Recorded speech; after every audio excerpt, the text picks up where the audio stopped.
ሰላም ሰላም ውድ የቻናላችን ቤተሰቦች እንኳን በሰላም ወደ ቻናላችን በደህና መጣችሁ።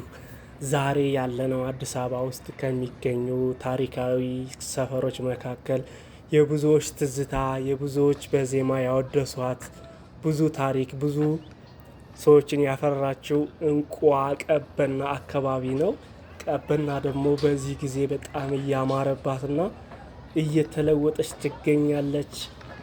ፀሐዬ ዮሐንስ ቢሻን ቀበና ብሎ ያዜመለት ወንዝ ግድብ ተሰርቶለት በመጠናቀቅ ላይ ነው ያለው። ኮከበ ጽባህ ትምህርት ቤት አጠገብ ጋር እዛ ጋር ግድብ ተሰርቶ በመጠናቀቅ ላይ ያለው።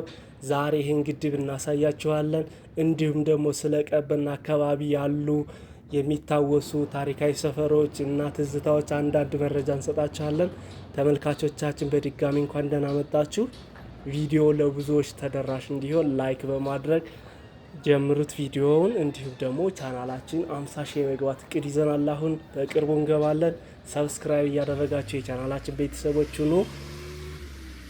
ተመልካቾች ያለነው እንደነገርኳችሁ ቀበና አካባቢ ነው። አሁን ደግሞ እያየን ያለነው ቀበና ግድቡ ከመሰራቱ በፊት ያለውን ከአመት በፊት ምን ይመስላል የሚለውን ነው። ይሄ ደግሞ አሁን እየተሰራ ያለው ማለት ነው። አጥሮ ታጥሮ ግድቡ አጥሮ ውስጥ ነው ያለው። ይህ ከአመት በፊት ነበረ። አሁን እያየን ያለ ነው ወደ እንግሊዝ ኤምባሲ አቅጣጫ ማለት ነው። አሁን ዞረናል።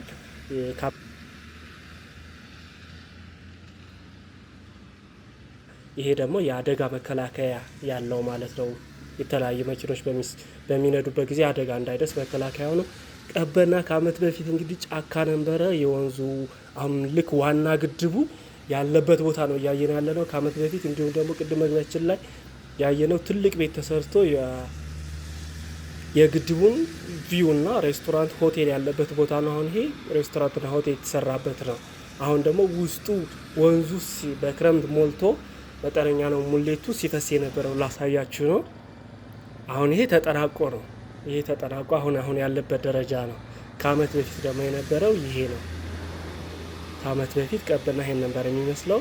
ከአመት በኋላ ደግሞ አሁን ያያችሁት ማለት ነው። እና አካባቢው ላይ ምንም ጫካዎች ነበሩ፣ እንዲሁም ደግሞ በዛ በኩል ቤቶች ነበሩ። ግን የቀበና ወንዝ ይሄ ነበር። አሁን ግን ግድቡ የተሰራበት ዋና ቦታ ማለት ነው። እስኪ ተመልከቱት።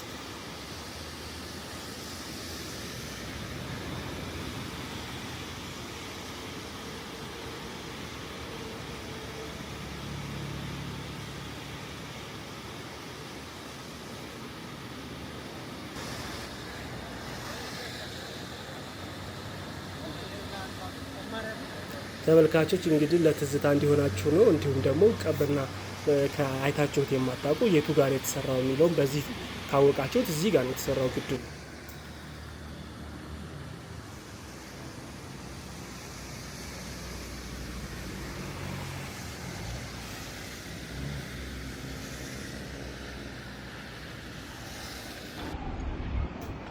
ይህ ደግሞ ግድቡ ሲሰራ ከ5 ወር በፊት የነበረበት ደረጃ ነው። እንደምታዩት ውሃ ሊያዘም ነበረ። ግን የግድቡ ዋና የውሃው መገደቢያ ተጠናቆ እንዲሁም ደግሞ በግድቡ የእግረኛ መንገድ ተጠናቆ ነበረ ወይም ሲሰራ የነበረበት ደረጃ ነው። አሁን ደግሞ ግድቡ ከ5 ወር በኋላ ሞልቶ አረንጓዴ ሆኖ ሙሉ ውሃው ሙልት ብሎ ጥርት ብሎ ያለበት ደረጃ ነው ያያችሁት። ለማነጻጸር ያለው እስኪ እዩት።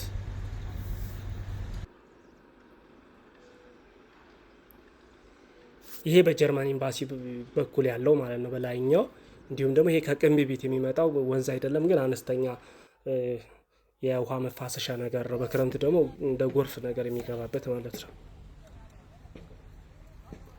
እንግዲህ ተመልካቾች ከ5 ወር በፊት እንደዚህ ነበረ። የውሃ ፍሳሹን መጠኑም እንደዚህ እንደምታዩት ነው። ግን በግድቡ ተጠናቆ ውሃ መያዝ በሚችልበት ጊዜ ውሃው ሲያዝ በአንድ ወር አካባቢ ባነሰ ጊዜ ውስጥ ነው ይቺ መጠን ያላት ውሃ ግድቡ ሞልታው የነበረውና ውሃ እንደዚህ ሲያዝ በጣም መጠነኛ ቢሆን ፍሳሹ ግን ግድቡ ሞልቶት ነበርና የሚገርም ነው።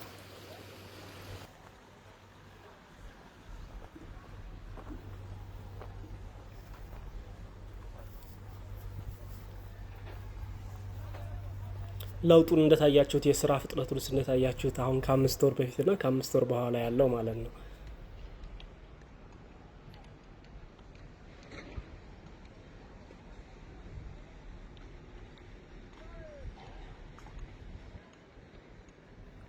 እሺ ተመልካቾቼ አሁን ደግሞ ግድቡ አሁን ያለበት የምናይበት ላይ ደርሰናል። እንግዲህ እንደምትመለከቱት ነው ግድቡ ሙሉ ለሙሉ ሞልቷል። እንዲሁም ደግሞ የተለያዩ መሰረተ ልማቶች በግራና በቀኝ እየተሰሩ ነው ያለው። አሁን የምናየው ይሄ እንደ ሆቴል ሬስቶራንት ሆኖ የሚያገለግል ግድቡን ለሚጎበኙ ግድቡ ላይ የተለያዩ ለማየት ለመጎብኘት የሚመጡ ሰዎች የሚስተናገዱበት ሆቴልና ሬስቶራንት ነው። አሁን ደግሞ እያየን ያለ ነው የግድቡ ዋና ክፍል ነው። በኮከበ ጽባህ ሳይድ እያየን ነው። አዎ ይሄ ማለት ነው የግድቡ ዋና ክፍል በግራና በቀኝ ቀበና ተብሎ ተጽፎበታል።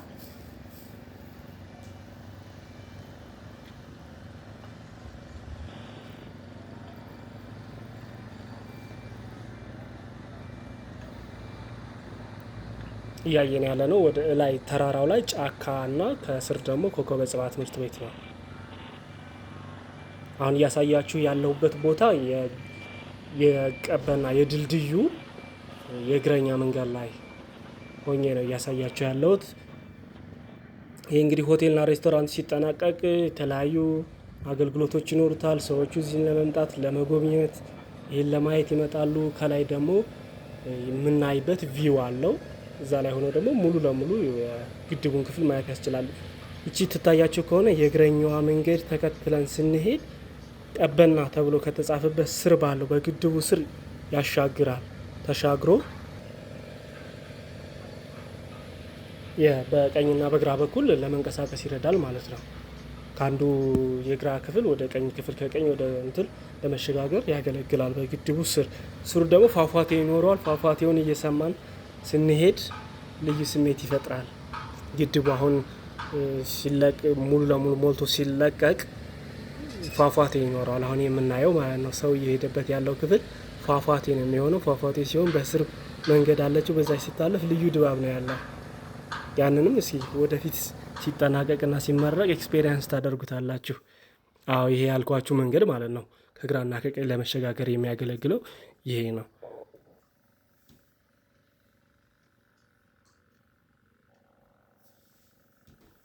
ቀበና እንግዲህ ከምትታወቅበት አንዱ ነገር የኮከበ ጽባህ ትምህርት ቤት ነው። ይሄ ትምህርት ቤት የተመሰረተው በቀዳማዊ ኃይለ ሥላሴ ዘመን ነው። ትምህርት ቤቱም ደግሞ ቀዳማዊ ኃይለ ሥላሴ ተብሎ ነበር የሚታወቀው። ከዛ ነው እንግዲህ ኮከበ ጽባህ ተብሎ የተሰየመው። መጀመሪያ የቀሃስ ትምህርት ቤት ነበር የሚባለው። ቀበና ላይ ደግሞ ከምናስታውሰው ትዝታ ከሆነ ነገር አንዱ ልጆች የውሃ ዋና ያላቸው ትዝታ ነው። ብዙ ልጆች ከ4 ኪሎ ከቤላ ከፈረንሳይ እየመጡ እንደሚዋኙባት የልጅነት ጊዜ እንዳሳለፉባት ነው። በዛ መካከል ግን አንድ አስቂኝ ነገር ያለው አንዳንድ ተንኮለኛ ልጆች ልብሳቸውን ይደብቁባቸውና ልጆች እርቃናቸውን ወደ ቤታቸው እንደሚሄዱ የሰማሁት ነገር ነው። ተመልካቾች እዚህ ጋር ደግሞ እያየን ያለ ነው ሰፊው የግድቡ የውሃ ክፍል ነው።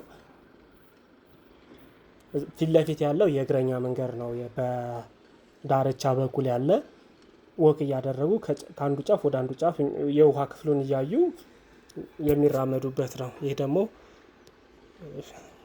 ይህም የእግረኛ መንገድ ነው። በዚህ በኮከበ ጽባህ ትምህርት ቤት ሳይድ ያለ የእግረኛ መንገድ ነው። እንደምንመለከተው እንግዲህ የተዘረጋ ቱቦ ነገር አለ። በቱቦዎቹ መካከል ደግሞ የፋውንቴን ተገጥሞለታል። ምንድነው ግድቡ በዚህ ክፍል ያለው ፋውንቴን ይኖረዋል ማለት ነው። እዚህ ጋር ደግሞ የምናየው የፔንተር ሀውስ ናት። እንግዲህ ቀበና ከምትታወቅበት ነገር አንዱ የሰዓሊ መገኛዎች መሆኗ ነው። ስለዚህ ሰዓሊዎችን እዚህ ጋር አሉ፣ የተሰራላቸው ቤት አለ። እስኪ ግድቡን ደግሞ አንዴ እዩት። እስኪ ልጋብዛችሁ በደንብ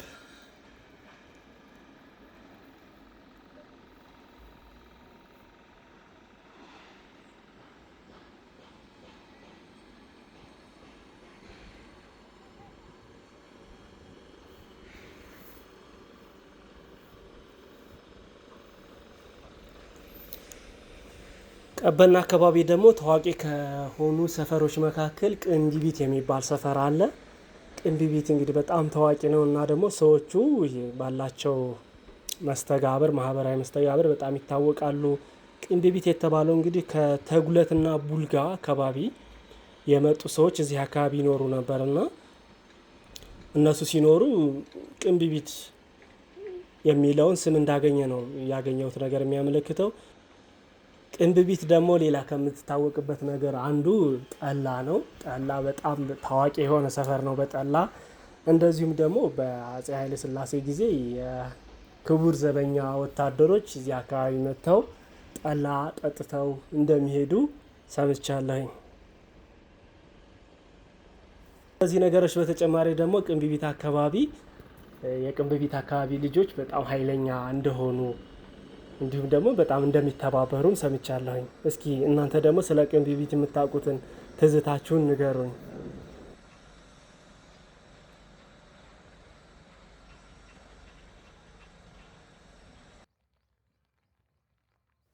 አሁን ያለነው ደግሞ ከቀበና ግድብ በላይኛው ክፍል ሆኖ በዚህ ወደ ጀርመን ኤምባሲ በምታስኬዱ በድልድዩዋ ወደ ላይ ክፍል ባለው ነው።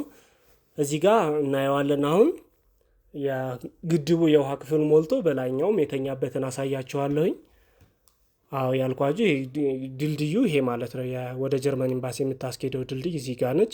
እዚህ ጋር ትንሽ ዝናብ ጥሎ ነበር። በዚህ በምቀርጽበት ጊዜ ትንሽ አነስተኛ ዝናብ ጥሎ ነበር። ያው ክረምትም እየመጣ ነው እንግዲህ ግድቡ ያው በክረምት እንደሚሞላ እንጠብቃለን። እዚህ ጋር ያው ወንዝ ዳርቻውን ተከትሎ የተስተካከሉ መሬቶች ናቸው። እዚህ በድንጋይ እርከን የተሰሩ ናቸው። እንዲሁም ደግሞ ግሪን ተደርገዋል። መቀመጫም አላቸው። አለፍ ብለውም ደግሞ ካፌዎች አሉ። እስከ ላይ ድረስ እስከ ቤላም ድረስ እንደዚሁ ወንዝ ዳርቻው ለምቷል። ወደ ግራም ከሄድን ደግሞ በፈረንሳይ ኤምባሲ አድርገን 41 ኢየሱስ አድርገን በሽሮ ሜዳ እስከ እንጦጦ ማርያም ድረስ የወንዝ ዳርቻው ተሰርቷል። አሁን የምናየው የውሃው የተፋውን የግድቡ ክፍል ነው። ውሃው ይታያቸዋል አይደለ? በስር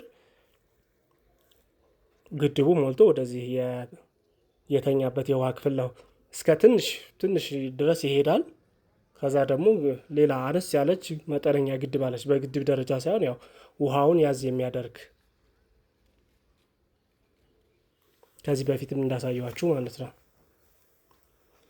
አሁን እንግዲህ ከዚህ አድርገን የቀበና በግድቡ በኩል አድርገን በተሰራው አስፓልት አድርገን ቀበና ፕላዛን አይተን እንሄዳለን። ቀበና ፕላዛ ምንድነው? አሁን ነው ተሰርቶ ኦልሞስት ተጠናቋል። ከላይ ማረፊያዎች አሉት። ከስር ደግሞ ፓርኪንግ ነው። በቤዝመንት የተሰራ ዘመናዊ ፓርኪንግ ነው። እንግዲህ አዲስ አበባ ላይ አሁን እያየናቸው ካሉ ነገሮች አንዱ በተለያዩ ቦታዎች ፓርኪንግ እየተሰራ ነው። ሲሰሩ ደግሞ በጣም ደረጃቸውን የጠበቁ የቦታን ጥበት የሚከላከሉ እስከ በደረጃ የሚሰሩ በፎቅ ወደ ታች በቤዝመንት የሚሰሩ ናቸው። እና በጣም የፓርኪንግ ነገር በጣም እየተሰራ ያለ ነገር ነው። ከዚህም በፊት አይተናል። በፒያሳ፣ በአራዳ ፓርክ፣ በሳር ቤት ብዙ ቦታዎች እየተሰራ ነው። ከሁሉም ልማቶች ጋር ተያይዞ ፓርኪንግ እየተሰራ ነው።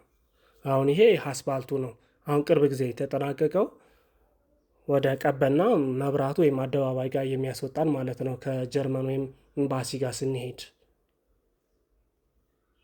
እዚህ ጋር እንግዲህ መኪናው እየወጣበት ያለው ወደ ግድቡ የሚያስገባ ነው። ግድቡ አሁን ታጥሮ የመጨረስ ስራ እየተሰራ ነው። ይሄ የግድቡ የእግረኛ መንገድ ወይም የአስፓልቱ የእግረኛ መንገድ ነው። አሁን እስከሚጠናቀቅ የታጠረው። ከዚህ ከእግረኛ መንገዱ ስር ደግሞ ሬስቶራንትና ካፌዎች አሉ።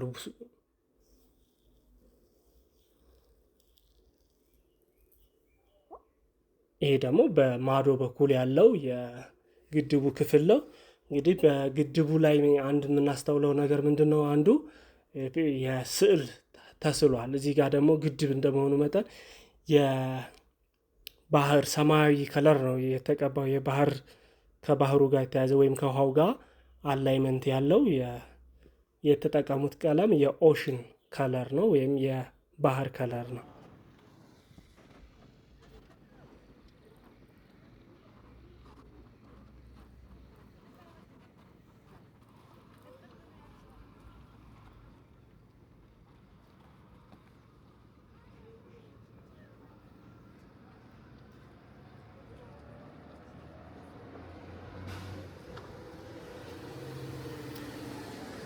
ይሄ የአስፓልቱ ስራ እስከሚጠናቀቅበት ጊዜ ድረስ ለተወሰኑ ወራቶች መንገዱ ተዘግቶ ነበረ።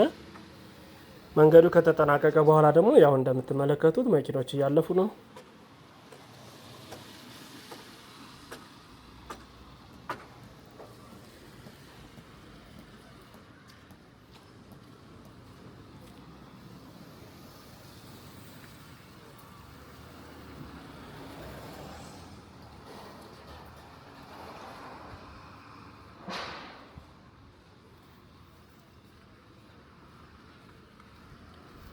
ቀበና አካባቢ አንድ ካስገረመኝ ነገር ከሰማሁት አንዱ የቀበና አካባቢ የኮበል ጽባህ አንደኛና ሁለተኛ ደረጃ ትምህርት ቤት እድር አለ። ይህ እድር ደግሞ በ1928 አካባቢ የተቋቋመ በጣም ረጅም እድሜ ያለው እድር ነው። መስራቹም ደግሞ አቶ ዜና ወልደ ጨርቆስ ይባሉ ነበረ። አቶ ዜና ወልደ ጨርቆስ ለ50 ዓመት ያክል እድሩን እንደመሩትም የሰማሁት ነገር አለ እዚህ አካባቢ። በጣም ነው ያስገረመኝ። አቶ ዜና ወልደ ጨርቆስም በጣም ታላቅ ሰው ናቸው። 50 ዓመት አንድን እድር መምራት በጣም ትልቅ ነገር ነው። በአካባቢው በጣም የሚወደዱ የአካባቢው አባት የሆኑ ትልቅ ሰው እንደነበሩም ሰምቻለሁኝ።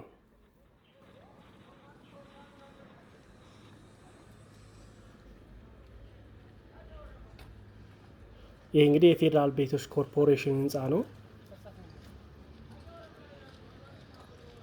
ከግድቡ ፊት ለፊት ነው የሚሆነው ማለት ነው። እንዲሁም ሌሎች እዚህ አካባቢ ቤቶች አሉ። በቃ ከግድቡ ጋር ፊታቸው ወደ ግድቡ ነው። በጣም ልዩ ነው የሚሆኑት እና በጣም እድለኞች ናቸው እዚህ አካባቢ ያሉት ቤቶች። ቀበና ፕላዛ ያልኳችሁ አሁን እየደረስን ነው። በዚህ በቀኝ በኩል ታፔላው ከታያችሁ እዛ ጋ ነው መብራቱ ፊት ለፊት ማለት ነው። ወደ 6 ኪሎ ሚኒሊክ ጃን ሜዳ በሚያስኬደው በኩል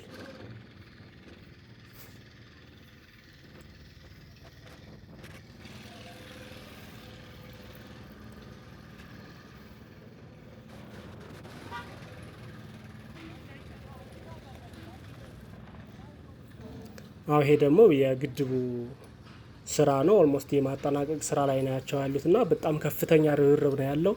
ሲዛጋ ሆናችሁ በቃ ሲሰራ ሁሉን ነገር ስታዩ በጣም የሚሰማቸው የደስታ ስሜት አለ። ሁሉም በቃ እየተረባረበ ፕሮጀክቱን ለመጨረስም የሆነ ፕሮጀክቶች ሲሰሩ እንደዛ አልቀው ስታያቸውና እየተሰሩ ግን ስታያቸው የሆነ ስሜት ይለያያል። እየተሰራ ስታዩት የሆነ የሚሰማችሁ ደስታ አለ። በቃ የሆነ የመለወጥ የማደግ የመቀየር የሆነ ተስፋ ይሰማችኋል። እና እንደዚህ ፕሮጀክቶችን ቪዚት በማደርግበት ጊዜ የሆነ በጣም ደስ ነው የሚለኝ። ተጠናቆ ካየኋቸው ቦታዎች ሲሰሩ ያየኋቸው ቦታዎች በጣም ነው ለውስጤ ደስታ የሰጡት። እና እንደዚህ አይነት ነገር ኤክስፔሪየንስ ቢኖራችሁ ደግሞ በጣም ትወዱታላችሁ። አንደኛ ፕሮግረሱ ይኖራችኋል፣ ከየት ወደ የት የሚለው ይታያችኋል። ከዛ ደግሞ አልቆም ሴንስ ታደርጉታላችሁ ከየት ወደ የት ያለው የሚለው ማለት ነው። ቻናሌ ግን ለዚህ ደግሞ መፍትሄ ነው። ሁሉን ነገር ስለሚያሳያችሁ ታዩታላችሁ።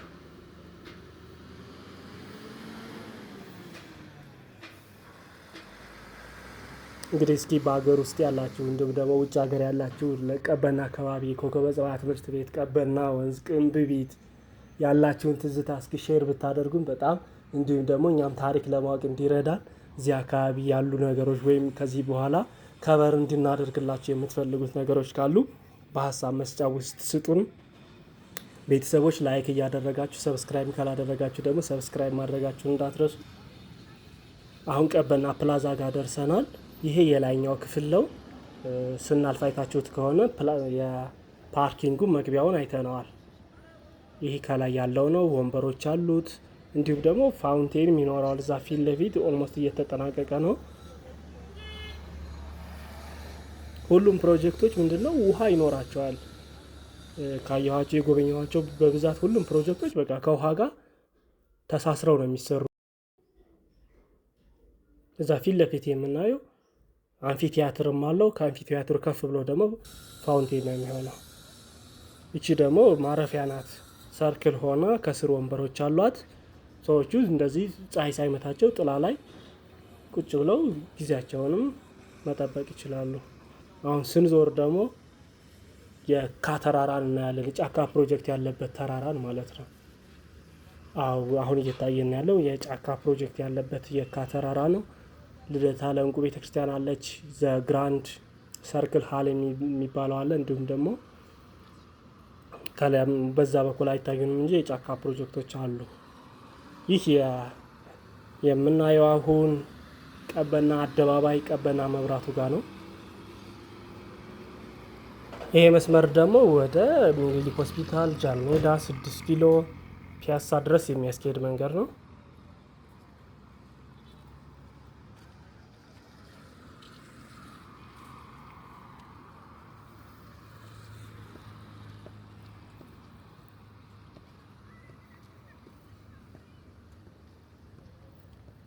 እዚህ ጋር ደግሞ ዞር ብዬ እስኪ ሙሉውን የቀበና ፕላዛውን አሳያችኋለሁ። እይታውን ዞር ብለን ስናየው ይሄ ነው።